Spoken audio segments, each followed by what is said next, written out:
kasih dalam Tuhan, apa kabar? Saya yakin kita di dalam perlindungan dan pertolongan Tuhan yang luar biasa. Lewati seminggu kemarin, masalah boleh banyak. Tapi kalau Tuhan bersama dengan kita, fokus kita melihat pada Tuhan, kita pasti bisa lewati karena Tuhan menunjukkan apa yang harus kita kerjakan.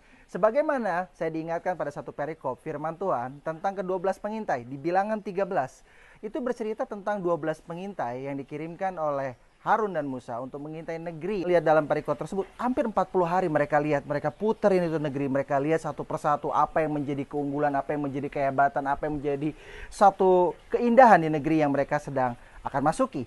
Nah, ini kita menjadi cerita yang menarik kalau kita lihat lebih details. Karena pada saat mereka lihat, ternyata tidak sama pendapat dari ke-12 orang tersebut.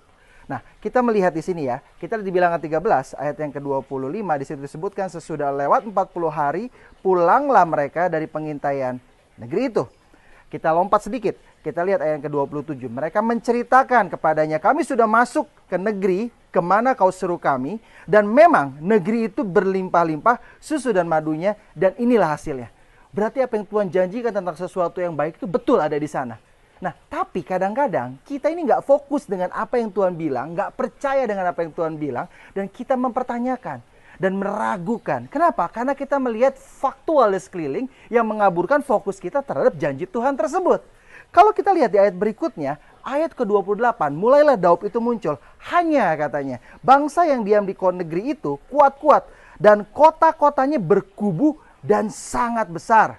Dan juga keturunan Enak telah kami lihat di sana. 29, orang Amalek diam di tanah Negeb, orang Het, orang Yebus dan orang Amori diam di pegunungan, orang Kanaan diam sepanjang laut dan sepanjang tepi sungai Yordan. 30, kemudian Kaleb. Nah, harusnya kita sebagai orang-orang Kristen mengajak setiap orang yang ada di sekeliling kita, yang sedang galau, yang sedang bingung, untuk apa? Stay fokus, tetap lihat pada rencana Tuhan, tetap percaya bahwa Tuhan pegang janji. Tuhan gak pernah ingkar janji.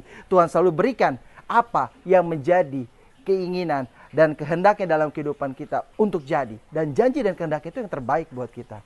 Kaleb paham betul, fokus betul dengan apa yang Tuhan bilang. Dia bilang, di sini bahwa di ayat 30, kemudian Kaleb mencoba menenteramkan hati bangsa itu di hadapan Musa. Katanya, tidak, kita akan maju dan menduduki negeri itu sebab kita pasti mengalahkannya. Luar biasa imannya. Ya hanya sayang, kalau orang udah gak setuju, orang udah gak fokus dan orang udah takut, dia akan cari pembenaran dan dia akan coba untuk revert dan belok. 31 kita baca. Tetapi orang-orang yang pergi ke sana bersama-sama dengan dia berkata, kita tidak dapat maju menyerang bangsa itu karena mereka lebih kuat daripada kita.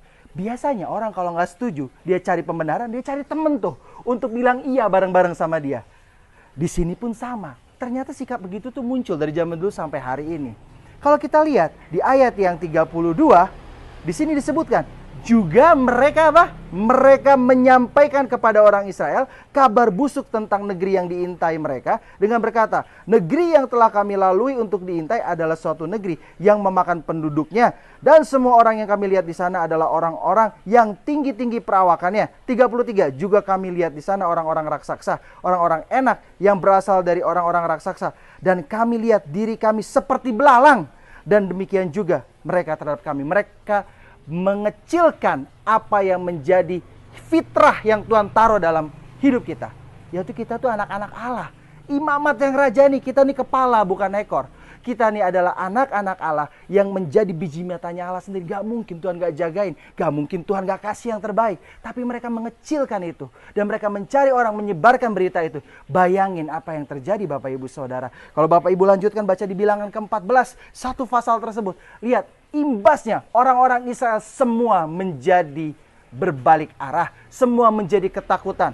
Seberapa kita menjadi orang-orang seperti 10 pengintai, atau kita sekarang sedang bersikap seperti 2 orang pengintai yang luar biasa, yaitu Joshua dan Kaleb. Seharusnya kita sebagai anak-anak Tuhan hari-hari ini Bapak Ibu menjadi penguat dan fondasi bagi orang-orang sekeliling kita. Saat orang ketakutan, kita menjadi orang yang membawa firman Tuhan, memberikan kekuatan buat orang-orang di sekeliling kita. Pada saat orang kebingungan dan gak tahu jalan keluar, kita membawa mereka untuk berdoa bertemu dengan Tuhan, dan mereka menemukan jalan keluar. Bukan karena kita, tapi karena mereka bertemu dengan Tuhan. Dan saya percaya setiap orang yang bertemu dengan Tuhan pasti diubahkan dan mendapatkan jawaban. Oleh karena itu Bapak Ibu, tetap tinggal di rumah, tetap bersandar kepada Tuhan, tetap fokus lihat wajah Tuhan. Jangan blur lihat yang lain.